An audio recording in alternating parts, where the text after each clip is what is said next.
जब भी कोई व्यक्ति गौतम बुद्ध के संघ में शामिल होता था तो बुद्ध उसे सबसे पहले शांत रहने के लिए कहते थे। ध्यान की अवस्था में जाने से पहले उस भिक्षु को शांत रहना सिखाया जाता था। आज के दौर में हर तरफ सॉरी शोर है। इसकी वजह से दिमाग में तनाव पैदा होना लाजमी है। ऐसे में अगर आप हर रोज कुछ देर मौन रहने का अभ्यास करते हैं तो इससे आपके तनाव पैदा होने वाले हार्मोन के लेवल में कमी आती है। इससे आपका दिमाग शांत होता है, गुस्सा नियंत्रित रहता है और तनाव बढ़ाने वाले हार्मोन्स का लेवल घटता है। आज के इस वीडियो में हम जानेंगे कि किन मौकों पर हमें शांत रहना है और किन मौकों पर हमें बोलना है और शांत रहने से हमारे अंदर क्या बदलाव आ सकता है। दोस्तों, संध्या काल का समय था। गुरु अपने सभी शिष्यों को बुलाते हैं और कहते हैं, कल सुबह सब लोग नदी में स्नान करने के बाद तुरंत हमारी कुटिया के सामने उपस्थित हो जाना। सभी इसी से हैरान रह जाते हैं कि हम लोगों ने कुछ गलती की है क्या, लेकिन गुस्से से यह कहते हैं कि हो सकता है कि गुरुजी कल सुबह कुछ अच्छी बात बताने वाले हैं। सब लोग रात को सही समय पर सो जाते हैं और सुबह उठकर सभी लोग नदी में स्नान करने के बाद वापस गुरुजी के सामने उपस्थित हो जाते हैं। गुरु कहते हैं, आज हम तुम सबको चुप रहने के फायदे के बारे में बताऊंगा। गुरु कहते हैं, 10 मौके जहां पर चुप रहने से होता है लाभ और बोलने से नुकसान। गुरु कहते हैं, अगर आप इन 10 मौकों पर शांत हो गए यानी मौन हो गए तो आप जो चाहेंगे वही मिल जाएगा। आपकी जिंदगी में चमत्कारिक बदलाव शुरू हो जाएंगे। जरूरत से ज्यादा बोलना या चुप रहना दोनों ही अच्छी बात नहीं है। जैसे जरूरत से ज्यादा बारिश हो जाना या फिर धूप दोनों ही दिक्कत देती है, उसी तरह अनावश्यक बोलने से भी काफी नुकसान होता है। गुरु कहते हैं कि पहला ऐसा मौका जहां पर व्यक्ति को चुप रहना चाहिए, बिना तथ्य के ना बोले। गुरु ने कहा, अगर आपके पास कोई तथ्य नहीं है तो वहां चुप रहने में ही भलाई है। चुप बैठने से दिमाग में नई कोशिकाओं का निर्माण होता है और इससे ज्ञान की वृद्धि होती है। बोलने में भलाई वही है जहां आपको किसी चीज के बारे में पूरा ज्ञान हो। अगर आप बिना तथ्य के कहीं बोलते हैं या फिर बेवजह बोलते हैं तो आपका वहां मजाक भी बन सकता है। अगर आपके पास पर्याप्त जानकारी नहीं है, ऐसी जगह पर बोलने से आपका मजाक तो बनी रहेगी, साथ ही साथ लोगों का भरोसा भी आपसे उठने लगेगा। इसलिए ऐसी जगह पर शांत रहो जहां तुम्हें पता ना हो कि क्या बोलना है क्या नहीं। कई बार कुछ लोग ऐसे होते हैं जो हर जगह अपनी उपस्थिति बताने लगते हैं।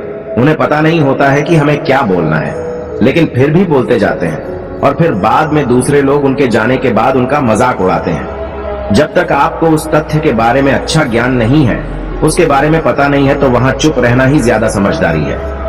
गुरु ने कहा, दूसरा ऐसा मौका जहां पर व्यक्ति को चुप रहना चाहिए। शब्दों से न पहुंचे ठेस, अगर आपके शब्द किसी को मानसिक ठेस पहुंचा रहे हैं तो वहां चुप हो जाना चाहिए। कमजोर व्यक्ति के बारे में कुछ भी बोलकर आप महान नहीं बन सकते हैं। महान आप किसी कमजोर का साथ देने में बनेंगे। कई बार होता है कुछ लोग अपने से छोटे व्यक्ति को भला बुरा कहते रहते हैं। सामने वाला इंसान तो कद से आपसे छोटा है, वह आपको कुछ नहीं बोलेगा, लेकिन आप उसकी नजरों में गिरते चले जाएंगे। हो सकता है कि कल वह भी आपसे पद में बड़ा हो जाए। पद में आपसे जब वह बड़ा हो जाएगा तो आज जो रवैया आपका उसके साथ है, आने वाले समय में वह भी आपके साथ वही करेगा। आप किसी को नीचा दिखाकर बड़ा नहीं बन सकते हैं। बड़ा बनना है तो अपने से छोटे लोगों का इज्जत भी करना सीखें और साथ ही साथ बड़े लोगों का भी सम्मान करना चाहिए। लोगों को लगता है कि अगर वह अकड़कर बोलेंगे और सामने वाले को नीचा गिराने की कोशिश करेंगे तो वह बड़े बन जाएंगे, तो यह उन सब की भूल है। बड़े होने की बजाय आप उनकी नजरों में गिरते चले जाएंगे। गुरु ने आगे कहा, इसलिए शिष्यों, तुम सब जब भी बोलना आदर भाव से बोलना, ताकि तुम्हारी बात लोगों को अच्छी लगे। बोलने में भाई बहन, माता पिता, मित्र इत्यादि संबोधन शब्दों का इस्तेमाल जरूर करना। इससे तुम्हारी मान प्रतिष्ठा तो बढ़ेगी ही, साथ ही साथ लोगों की नजरों में तुम समझदार व्यक्ति बनते जाओगे। गुरु ने आगे कहा, तीसरा मौका जहां पर व्यक्ति को चुप रहने में ही भलाई है। क्रोध या घृणा करने वाले लोग, जब कोई अपना या सगा संबंधी आप पर क्रोध कर रहा हो, आपका अपमान कर रहा हो, तो आपको उस वक्त चुप रहना चाहिए ताकि सामने वाले का गुब्बारा पूरी तरह से फट जाए। आप यदि सही हैं तो उसे कतई माफी ना मांगे और चुप रहकर ही सही समय का इंतजार करें। वह खुद आपसे माफी मांग लेगा जब उसे अपनी गलती का एहसास हो जाएगा। गुरु आगे कहते हैं कि अगर आपका कोई सगा संबंधी आप पर क्रोध कर रहा हो और आप उस समय शांत हैं, तो यह आदर सम्मान देने की निशानी होती है। इससे न कोई छोटा होता है और न ही बड़ा। अगर आपको क्रोध आ रहा है तो आप या तो वहां से किसी का अनादर किए बिना चले जाएं या फिर चुप रहें। क्रोध करने से आपके रिश्ते खराब होंगे। क्रोध करने से हमेशा क्रोध करने वाले व्यक्ति का ही बुरा होता है। गुरु आगे कहते हैं कि एक बार की बात है, एक सांप जंगल से भागते हुए किसी राजा के घर में पहुंच गया। लोगों ने छेड़खानी की तो वह बहुत ही गुस्सा हो गया, जिससे घर में जो तलवार पड़ी हुई थी उसी को लपेटकर कसने लगा और धीरे धीरे उसका पूरा शरीर कट गया।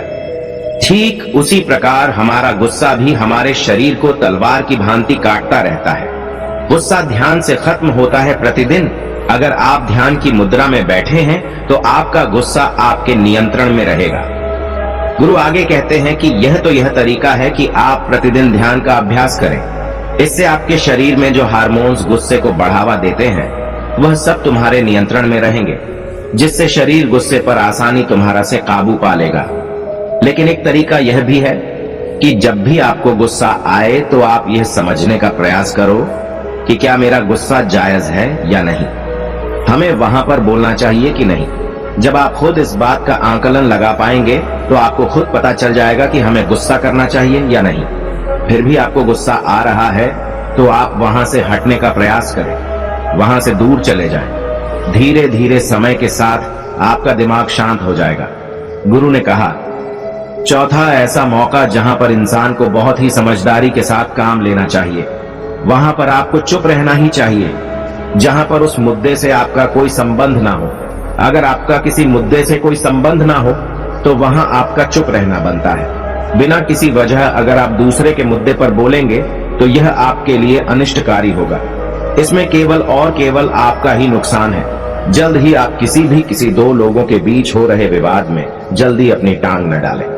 अगर सामने वाला आपको बुला रहा है अपना झगड़ा शांत करवाने के लिए तो ही आप वहां पर जाएं। किसी की व्यक्तिगत जिंदगी में दखल अंदाजी नहीं देनी चाहिए जब तक कि वह व्यक्ति आपको नहीं बुलाता है। अपने झगड़े को शांत करवाने के लिए कुछ लोग फालतू में दूसरे के विवाद में कूद पड़ते हैं। इससे उनके मान सम्मान मर्यादा पर लोग उंगली उठाने लगते हैं। गुरु कहते हैं कि 10 मौकों में 5वां ऐसा मौका जहां पर व्यक्ति को बहुत ही समझदारी के साथ चुप रहना चाहिए। आपके शब्दों से किसी मित्र को हानि न पहुंचे। अगर आपके शब्द सामने वाले के परिवार या मित्रों की प्रतिष्ठा के बारे में बुरी झलक दिखा रहे हैं तो आपको चुप रहना चाहिए। किसी के परिवार या फिर मित्र के बारे में बुरा बोलने से केवल आप ही बुरे बनेंगे। जो चीज आसानी से खत्म की जा सकती है उसे अपने शब्दों से बड़ा न करें। बिना चिल्लाए बात करने का प्रयास करते रहना चाहिए। अगर आप बिना चिल्लाए कोई बात नहीं कह सकते तो आपका चुप रहने में ही भलाई है। किसी पर चिल्लाने से आपके व्यवहार के बारे में पता चलता है। ज्यादा बोलने से चीजें हमेशा खराब ही होती हैं। कई बार कुछ रिश्ते ज्यादा तेज बोलने की वजह से टूट जाते हैं। इसलिए अपनी आवाज में मीठापन लाएं। आपके शब्दों से आपके दोस्त को हानि नहीं पहुंचनी चाहिए।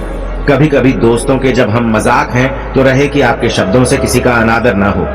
मजाक को भी हमेशा शब्दों के मायने में ही रखें। जहां किसी को शब्दों से चोट लगे वहां चुप हो जाए। ज्यादा बोलने से हमेशा नुकसान ही होता है।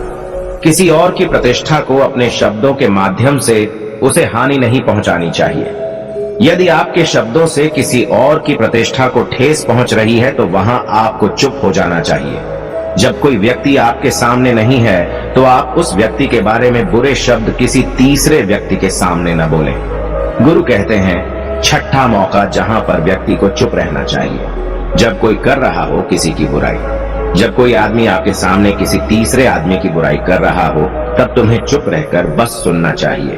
अपनी राय व्यक्त नहीं करना चाहिए, क्योंकि जो आज आपके सामने किसी तीसरे की बुराई कर रहा है वह कल किसी और के सामने आपकी बुराई भी कर सकता है।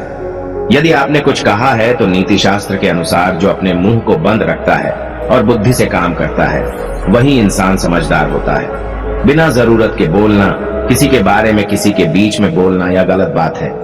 कभी कभी हमारे लिए बुद्धिमानी इसी में होती है कि हमें अपना मुंह ऐसी जगह पर नहीं खोलना चाहिए। गुरु आगे कहते हैं कि 10 मौकों में 7वां ऐसा मौका जहां पर व्यक्ति को चुप रहना चाहिए, जब कोई नहीं समझे आपकी भावना। यदि आपको लग रहा है कि कोई व्यक्ति आपकी भावना, दुख या परेशानी को शब्दों में नहीं समझ रहा है, यदि आपको लग रहा है कि सामने वाला व्यक्ति आपकी भावना या दुख को या आपकी जो परेशानी है उसको वह समझ नहीं पा रहा है या समझने का प्रयास ही नहीं कर रहा है या वह आपको ध्यान से सुन ही नहीं पा रहा है, तो ऐसे व्यक्ति के सामने आप चुप ही रहें। क्योंकि ऐसे लोगों को आपकी भावना या दुख से कोई मतलब नहीं होता है। ऐसे लोगों को अपना राज बताकर आप पछताएंगे ही बाद में। इसलिए हर किसी को अपने मन की बात नहीं बतानी चाहिए। अगर आपको लग रहा है कि सामने वाला आपकी बात को नहीं समझ पा रहा है, आपकी भावनाओं को नहीं समझ पा रहा है, तो वहां पर आपको नहीं बोलना चाहिए, क्योंकि आज में आपका मजाक ही बन जाएगा जब आपको लगने लगे कि सामने वाला आपकी भावनाओं को ठीक तरीके से समझ रहा है। आप जो कह रहे हैं वह ठीक से सुन रहा है, तभी आप उसे अपनी बात कहें। गुरु कहते हैं कि 8वां मौका जहां पर आपको चुप रहना चाहिए, जब कोई इंसान अपना दुख व्यक्त करे। यदि कोई इंसान अपने दुख या परेशानी को आपको बता रहा है, तो इसका मतलब यह है कि वह आपको अपना समझ रहा है। ऐसे में तुरंत ही उसे समाधान बताने के बजाय चुप रहकर उसके दुख या समस्या को सुने। उसके दुख या समस्या को किसी और को न बताएं।